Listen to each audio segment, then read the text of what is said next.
नमो बुद्धाय। सर्वप्रथम मेरे गुरुदेव के चरणों में मेरा सादर नमन हो। आज आप लोगों को एक अद्भुत भिक्षु के बारे में बताएंगे। आप लोग क्या सुने हैं सांकीच्य? भगवान बुद्ध के समय एक भंते जी थे, नाम था सांकीच्य। ऐसे भंते जी जिन्हें मृत्यु से डर नहीं लगता, मृत्यु से भय नहीं लगता। आप वो घटना सुनेंगे तो आपके रोम रोम खड़े हो जाएंगे। वो भंते जी का जब जन्म हुआ था, उनकी माँ गुजर गई थी, लेकिन वो गर्भ में था। उनका शरीर को जला दिया गया, माँ का शरीर जल गया, गर्भाशय नहीं जला। अंत में गर्भाशय जल गया पर बच्चा नहीं जला, और बच्चा राख के ऊपर छोटा सा नन्हा सा रोते रोते बच्चा था। तो ऐसा घटना है, बहुत ही अद्भुत घटना है। कैसे वो भंते जी कितने सारे चोरों को भी सुधार दिए, ऐसा अद्भुत घटना है। तो हम सोचे वो कथा आप सभी लोगों को बताएंगे तो बहुत ही आदर्शमय होगा और बहुत कुछ सीख सकते हैं। तो हुआ गया था कि श्रावस्ती में ही एक धनी परिवार था, बहुत पैसा वाला एक परिवार था। लेकिन हुआ क्या कि एक माँ गर्भवती थी, और गर्भवती होकर के 9-10 महीने हो गए। लेकिन क्या हुआ कि माँ गुजर गई। तो अभी मम्मी गुजर जाएगी तो बच्चा जन्म होने से पहले बच्चा भी मर जाता है, यही ना लोग कहते हैं। तो क्या हुआ कि उसकी माँ को शमशान घाट में ले जा करके लोग जला दिया, लकड़ी का चिता बना करके लोग जला दिया। इसके बाद पूरा शरीर जल रहा था। तो शमशान घाट में आप लोग जानते ही हैं कि जब शरीर नहीं जलता तो उसको और जलाने वाला एक आदमी होता है। तो फिर वो लोग चले गए जला करके, परिवार वाले लोग। इसके बाद शमशान घाट का जो आदमी था, सब शरीर जल गया। अभी एक चीज़ है, जो श्रद्धावान नहीं है वो इस कथा को विश्वास नहीं करेगा। इस कथा को विश्वास करने के लिए बहुत श्रद्धा चाहिए, क्योंकि ऐसा हुआ है। लेकिन बिना श्रद्धा के लोग विश्वास नहीं करेगा। तो पूरा शरीर जल गया, लेकिन गर्भ जो होता है, गर्भाशय, वो नहीं जला। तो शमशान घाट का जो आदमी था वो सोचा रही क्यों नहीं जला। वो क्या किया कि और लकड़ी और जला हुआ और लकड़ी लिया, जला करके और वो गर्भ के ऊपर रख दिया, और एक लकड़ी से हूर रहा था। तो लकड़ी से हूर के जलाता है ना लोग, तो हूरते समय वो एक लकड़ी का कोना गर्भ आशय के अंदर चला गया, छेद होकर के। तो फिर वो भी बहुत सारा लकड़ी डाल करके वो आदमी भी चला गया। अगला दिन क्या हुआ, चिता को बुझाने के लिए परिवार वाले लोग आए, क्योंकि नॉर्मली उस समय चिता को बुझाने के लिए आते थे। तो अगले दिन सुबह सुबह जब परिवार वाले लोग आए तो एक अद्भुत दृश्य, उन लोगों को विश्वास नहीं हो रहा था, ऐसा एक दृश्य दिख रहा था। क्या?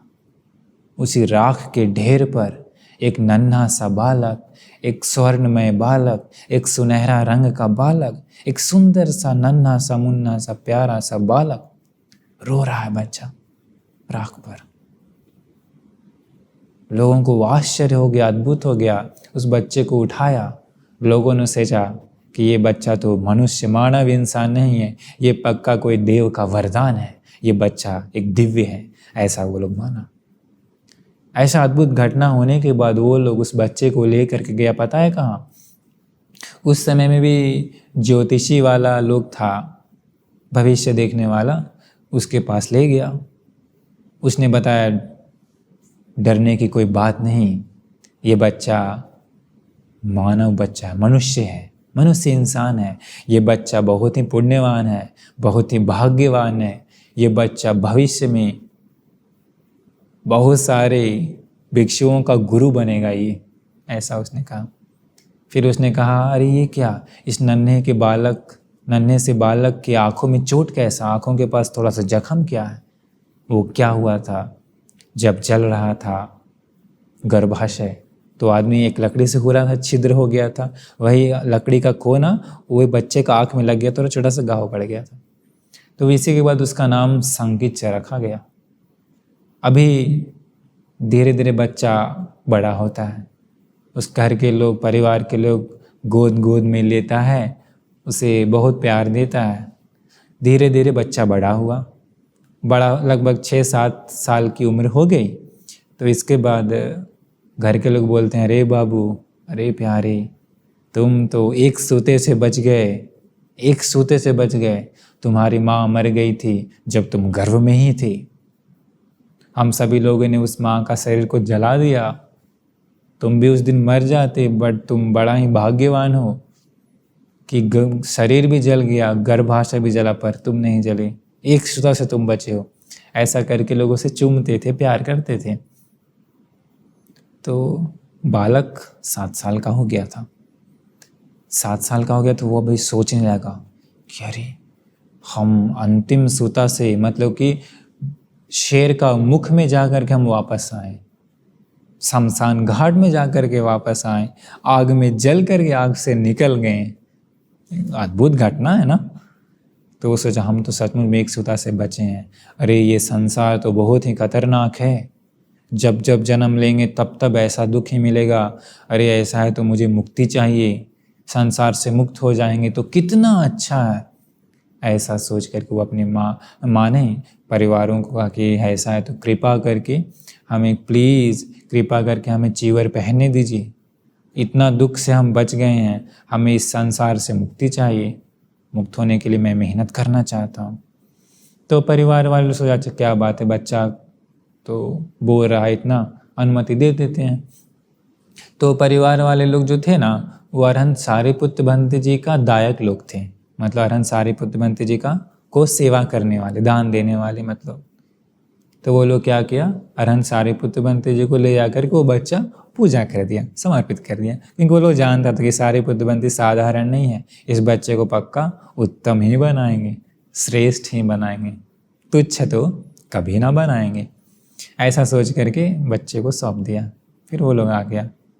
भंत जी ने क्या किया, बच्चा कितना साल, 7 साल का, वो भंत जी क्या किया, उस बच्चे का बाल को काट करके चीवर पहनाए। चीवर पहनाते पहनाते बच्चा, सोचिए कितना पुण्यवान होगा। दिया जाता है अशुभ भावना, बाल को काट करके केसालो माना खादंता तचो, ये मनन करने के लिए वो बच्चा वो मनन करते करते अरहंत हो गया। सोचिए अरहंत होने का पुण्य था, इसीलिए उसे कोई मार नहीं पाया, अग्नि भी जला ना सकी। बच्चा का पुण्य था, बच्चा का कितना पुण्यवान होगा, कितने जन्म जन्म में वो मुक्ति के लिए मेहनत किया होगा। ऐसे ही मुक्ति अरहत तो नहीं मिल जाती, बहुत सारे जन्मों में वो पक्का मेहनत किया होगा। चीवर पहन के अरहंत हो गया, अभी वो 7 साल का। ऐसा नहीं कि अरहंत हो गए तो अहंकार आ जाता है, अहंकार बिल्कुल नहीं, एकदम नम्र, ईमानदार, गुरु की सेवा में भक्ति में सदा लगे रहता है। उसका गुरु बने सारिपुत्र भंत जी, वही चीवर पहना है ना।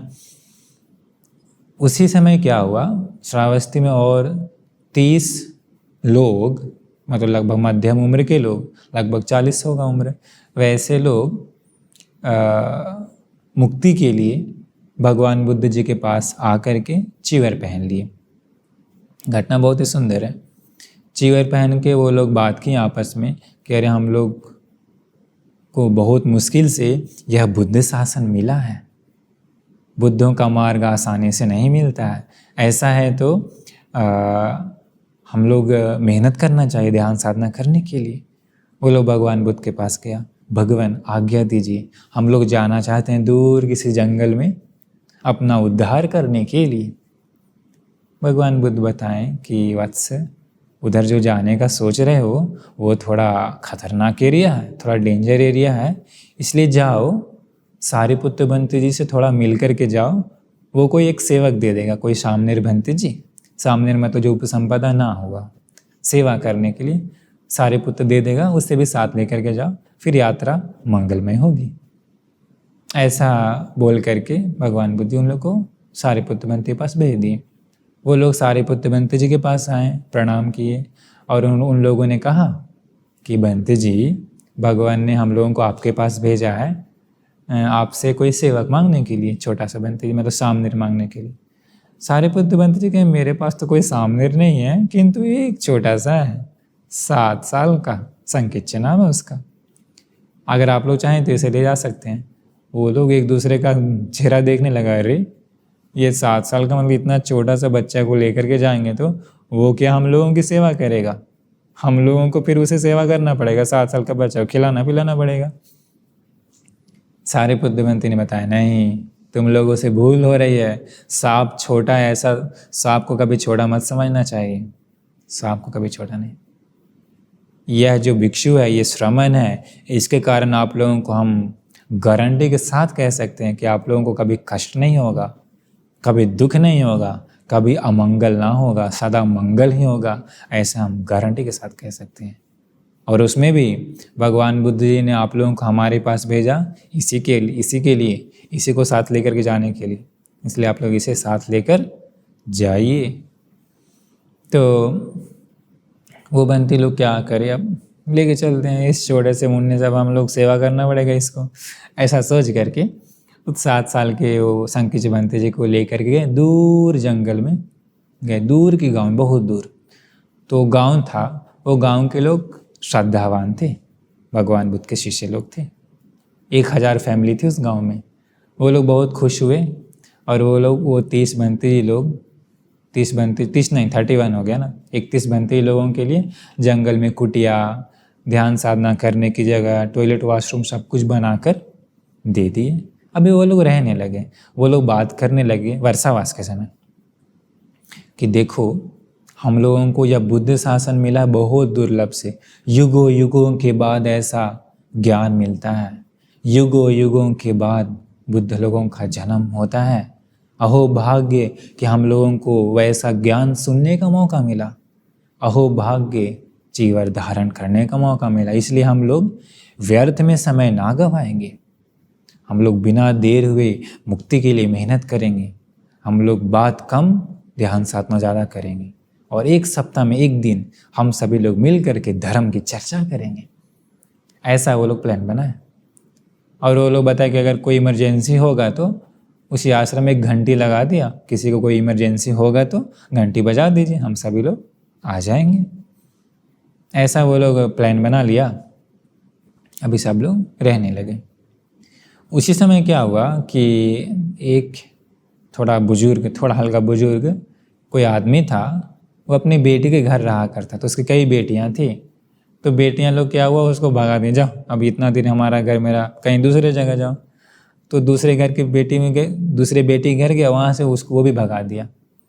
तो ऐसा वो सोचा अब कहाँ जाएं, तो तीसरी बेटी के घर जा रहा था कि रास्ते में ये भिक्षु लोगों को देखा। भिक्षु लोग पूछे कि अरे भाई क्या है, तुम बड़े दुखी लग रहे हो।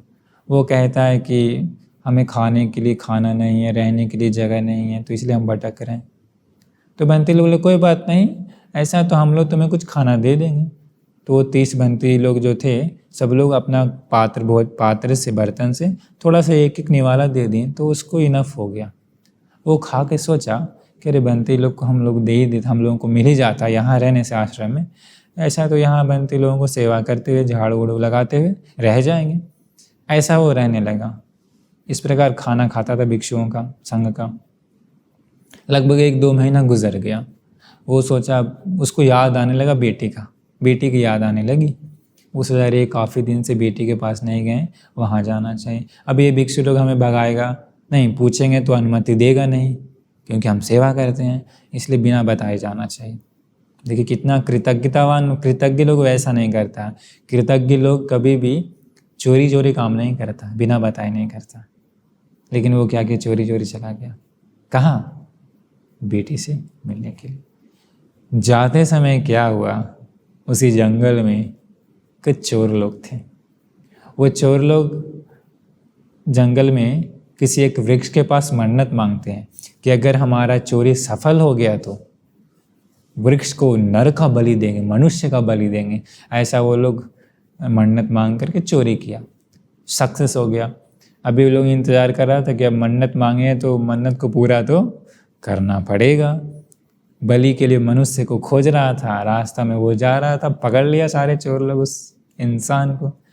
कहाँ जाओगे, चलो, बांध करके ले गया बलि देने के लिए। पूरा रो रहा है, टॉयलेट हो गया 1 नंबर 2 नंबर सब। बोला अरे मुझे मत मारो, मुझे बलि दोगे तो तुम्हारा देवता प्रसन्न कभी ना होगा, हम पापी हैं, हम अभागा हैं। अरे हम तो, मेरा पेट भी ये जो है दूसरों का खाना से हुआ है, हम अभागा इंसान है, हमें मारोगे तो कोई देवता खुश नहीं होगा तुम लोगों का। तो वो कहता है चोर लोग, चोर का लीडर, कि ठीक है ऐसा तो तुम क्या पुण्यवान व्यक्ति को खोज के दोगे? हाँ हाँ हम जानते हैं, हम वैसे महापुण्यवान भाग्यवानों के पास से रह कर के आ रहे हैं। वो लोग पूछा कि वो लोग कहाँ हैं?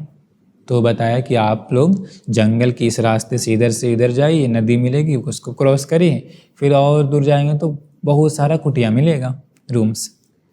एक बरगद का पेड़ होगा, उसमें घंटी लटक रही होगी, जाकर घंटी बजा दीजिए, बहुत सारे लोग आएंगे, सब पुण्यवान लोग, शीलवान हैं, सब सदाचारी हैं, ध्यान करने वाले हैं, आप जाके एक को पकड़ लीजिए, अपना बलि दीजिए। वो लोग खुश हुआ, गया, घंटी बजा दिया। घंटी बजी तो भिक्षु लोग आए। भिक्षु लोग आके पूछे अरे वत्स क्यों तुमने घंटी बजाया? वो लोग बोला कि हम लोग को एक व्यक्ति चाहिए बलि के लिए, मानव की बलि देना है। सब बनते लोग समझ गए ये लोग चोर लोग ही हैं, छोड़ेगा नहीं। सब लोगों के हाथ में तलवार था। तो अब क्या किया जाए? वो लोग में जो सबसे बड़े बंती जी थे, वो बंती सामने है, ठीक है हमें ले चलिए। बड़ा देखिए बड़ा है लेकिन कोई वैसा वो नहीं, अपना मुंह नहीं है। तो वो बड़े बंती जी से और दूसरे जो सेकंड नंबर पर थे वो बोले नहीं नहीं आप बड़े हैं, आप मत जाइए, हम जाएंगे। दूसरा वाला है, फिर तीसरा, ऐसे ऐसे ऐसे सब लोग आते गए कि हमें मारो हमें मारो हमें मारो। कैसा अद्भुत है ना वो बंती लोगों का स्वभाव, सोचना मुश्किल है ना। अंत में सबसे आगे सबसे छोटा वाला बंती जी, पता है कौन? 7 साल वाला बंती जी। वो 7 साल का बंती सबके सामने आके कहते हैं कि अभी आप लोग मेरी बात को सुनना पड़ेगा। भगवान बुद्ध जी जानते थे कि ये प्रॉब्लम आने वाला है, इसलिए उन्होंने मुझे भेजा आप लोगों के साथ। देखिए अभी आप लोग मेरा बात सुनिए, आप लोग अभी मुक्ति पाए नहीं हैं, अरहतों को पाए नहीं हैं, भवसागर से निकले नहीं हैं। आप लोगों को अभी बहुत ध्यान साधना आदि करना है, हम वो सब कर चुके हैं। इसलिए कृपा करके मेरी बात सुनिए, आप लोग जाइए और हमें जाने दीजिए मरने के लिए। वो लोग वो बंती जी कहते हैं हम छोटा हैं, 7 साल का है, लेकिन अभी कुछ नहीं कर सकता, अभी हमको कठोर वाणी कहना पड़ेगा, इसलिए आप लोग एकदम चुप होकर के अपना काम करिए, हमें जाने दीजिए। अब सोचिए तो 7 साल का वैसा बंती जी वैसा सब लोगों को बोलेंगे तो क्या होगा ना। सब लोग बोला अरे ऐसे कैसे करोगे, तुम्हें सेवक को दे दिया, लोग क्या कहेगा हम लोगों को, एक छोटा सा बच्चे को चोर को सौंप करके आ गए, दुनिया क्या कहेगी। वो बोले नहीं, भगवान बुद्ध जानते थे कि ये प्रॉब्लम आएगा, इसलिए उन्होंने मुझे भेजा, आप लोग मेरी चिंता मत करिए, आप लोग जाइए। चोर लोगों को बोला ए पुण्यवानों, तुम लोगों का वो पेड़ कहाँ है, चलो मैं चलने के लिए तैयार हूँ, बिना डर के मरने के लिए। भय नाम का चीने चेहरे पर प्रसन्न, चलो चलो जल्दी लेट हो रहा है करके तुरंत चोर लोग उस छोटे से नन्हे से प्यारे से बंती जी को ले गया। सोचिए 7 साल मतलब कितना छोटा होगा ना। इसके बाद क्या हुआ कि जब थोड़ा दूर गया तो बंती लोग जो थे, बड़े बंती बोले अरे चोरों, अरे पुण्यवान भाइयों, हमारे उस छोटे से नन्हे से श्रमण को कुछ मत करना, उसका कोमल दिल है, उससे मत कुछ करना। ऐसा वो लोग रोते रोते बोल रहा था, सबका दिल धड़क रहा था, सबका दिल धक धक कर, क्यों ऐसा कैसे? सोचिए इमेजिन करके कैसा घटना होगा वो, कैसा समय होगा वो। इसके बाद वो सारे चोर लोग वो बंती जी को उस पेड़ के पास ले गया, बरगद का पेड़ के पास, जहाँ पर बलि देनी थी। वो लोग बांध रहा था बंती जी को, बोला नहीं नहीं मुझे बांधने की ज़रूरत नहीं, हम भागेंगे नहीं, निडर हो करके। इसके बाद वो लोग बंती जी को बैठा दिया, बंती जी ने आंखें बंद कर लिया, कोई डर नहीं, कोई भय नहीं, चेहरा प्रसन्न में। मृत्यु का जगह है। सोचिए तो साधारण इंसान को ऐसे रह पाएगा क्या? कभी नहीं ना। उन्हें क्यों मृत्यु से डर लगेगा? ना शरीर पर मोह है, ना संसार पर मोह है, ना ही कोई धन संपत्ति पर मोह है, ना ही किसी जमीन पर मोह है। ना ही उन्होंने कभी पाप किया है, ना ही कभी गलत किया है। डर तो उन लोगों को लगता है जिन लोगों को खुद का शरीर से मोह होता है, जिन लोगों को दूसरों का शरीर से मोह होता है, जिन लोगों को धन संपत्ति पर मोह होता है, घर परिवार पर मोह होता है, जिन लोगों ने जीवन में पाप किया हो, उन लोगों को डर लगता है। अरे वो तो अरहत बनते जी हैं, कैसे डर लगेगा। चोर आया, तलवार को बजा के लेकर के आया, बलि देने के लिए वृक्ष देवता को गर्दन पर मारा। गर्दन पर मारते के साथ बंते जी आंख बंद किए हुए हैं, क्या हुआ होगा। गर्दन पर मारते के साथ तलवार से लोहा को मारने से, लोहा पर मारेंगे तो क्या होगा, तलवार फेंका जाएगा ना, तलवार फेंका गया। चोर डर गया, दूसरी बार फिर लाया, फिर से प्रहार किया। प्रहार करते 36 बार तलवार वृक्ष के चरणों में गिर गया। वृक्ष मतलब बरगद के।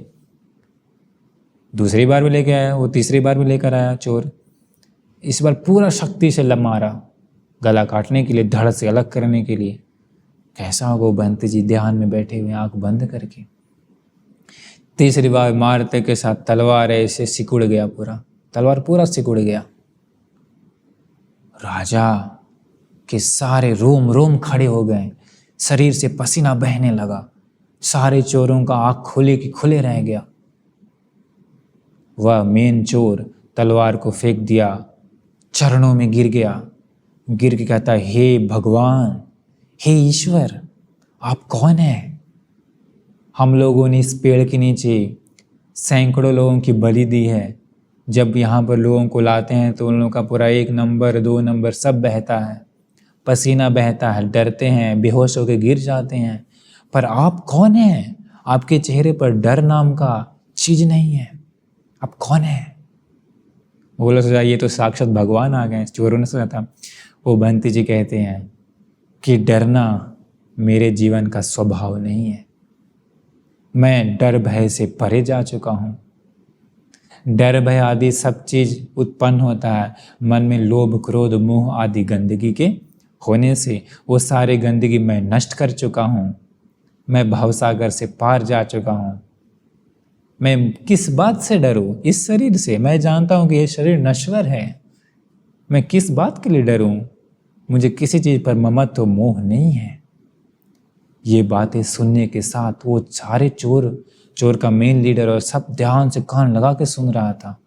वो लोग बोलता है कि अरे हे महान पुरुष, आप इतना छोटी उम्र में इतनी बड़ी बड़ी बातें कैसे कर रहे हैं? किसने आपको ये सब सिखाया? आपको किसने इतना महान बना दिया? वो कहते हैं छोटे से बंते जी, श्रावस्ती में हैं तीनों लोकों के गुरु, मुक्तिदाता, भवसागर से पार चलाने वाले, सभी गंदगी को नष्ट करने का दवा देने वाले तथागत भगवान बुद्ध जी श्रावस्ती में विराजमान है। उनके कारण ही मैं ऐसा बना हूँ। वही मेरे शास्ता भगवान है। वो लोग कहते हैं कि ऐसा है तो कृपा करके आप हमें भी वो मार्ग दीजिए। हम लोगों के पास इतना तलवार है, सब कुछ है, परंतु हम लोग हमेशा चोरी भी करते हैं तो डरते डरते अंदर भय हमेशा बना रहता है। हम सभी चाहते हैं आपके जैसा बनना, भय मुक्त इंसान। हमें भी आप अपना शिष्य बनाइए। वो बंते जी उन सारे चोरों को भिक्षु बना दिए। कहते चलिए ऐसा है तो भगवान बुद्ध के पास चलते हैं। इसके बाद वो सभी बंती लोग बंती जी बन गए। फिर ये छोटे बंती कहते हैं कि थोड़ा सा हम लोग पहले वो बंती जी के पास जाना चाहिए। जो लोग 30 लोग थे जंगल में छोड़ कर आए, वो बंती जी कहते वो लोग रो रहे होंगे कि वो लोग सोच रहे होंगे कि मेरा तो अभी जीवन खत्म, वो लोग को ध्यान साधना नहीं हो रहा, इसलिए पहले वहाँ चलते हैं। इसके बाद सारे बंती लोग 500 चोर 500 और एक छोटे से नन्हे से बंती जी आगे आगे चल रहे हैं। कितना सुंदर दृश्य होगा ना, जरा इमेजिन कीजिए। वो बंती लोग के पास जाने के बाद वो लोग बोलते हैं अरे तुम बच गए, चोरों ने नहीं मारा। वो छोटे बंती जी कहते कि बंती जो होना था सो हो गया, अच्छे के लिए होना था। आप लोग ध्यान साधना करिए। अभी ये सब लोग मुक्ति के मार्ग पर चलने के लिए तैयार हैं। अब ये सभी लोग जानते हैं कि संसार में चोरी करने के कारण बहुत बार गला कट चुका है, बहा हुआ खून सागर का पानी से ज़्यादा है। अभी ये लोग जानता है, अभी ये लोग तैयार है भवसागर से निकलने के लिए। कितना सुंदर घटना होगा ना, जरा सोचिए।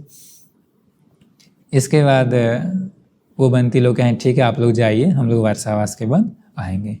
अभी ये छोटे से बंती जी 500 भिक्षुओं को, अभी 500 मतलब चोर लोग पूरा हट्टा कट्टा होगा ना, एकदम बॉडी बिल्डर भी होगा वैसा वैसा, सब एक छोटे से नन्हे से बंती जी का शिष्य बन गया। कितना सुंदर होगा। भगवान बुद्ध के पास गए। भगवान बुद्ध कहते हैं कि अरे संकिच, लगता है तुम्हें बहुत सारे शिष्य मिल गए हैं। तो वो संकिच बंती कहते हैं हाँ भगवान मिले तो हैं। इसके बाद भगवान बुद्ध जी अभी उन सारे चोरों को बताते हैं, चोर मतलब जो चोर थे पहले बंती जी बन गए, कहते हैं कि देखो अभी तुम लोग कितना चोरी किए, कितना कुछ किए, कितना समय तुम लोग जीवन बिता दी इसी मनुष्य जीवन में, कितना गलत करते हुए रहे, लेकिन वो सब बेकार है। क्योंकि जब तुम लोग चोरी कर रहे थे, गलत तरीके से जीवन बिता रहे हैं, तो वो सब बेकार है, व्यर्थ है। लेकिन अभी तुम लोग उत्तम जीवन में आ गए हो, श्रमण मुनि के जीवन में आ गए हो, अभी यह जीवन तुम लोगों के लिए श्रेष्ठ है। इसका भगवान बुद्ध जी बहुत सुंदर गाथा बताते हैं, ऐसा बताते हैं, योचे वत्स शतं जीवे दुस्सीलो असमाहितो एकाहं जीवितं सेयो शीलवंतस्य जहाइनो।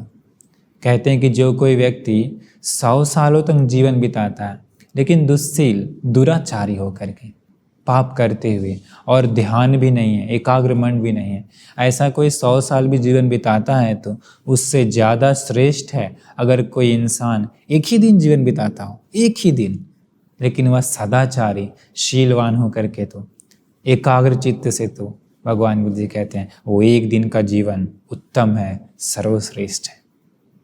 इसके बाद वो सभी लोग भगवान बुद्ध की शरण गए।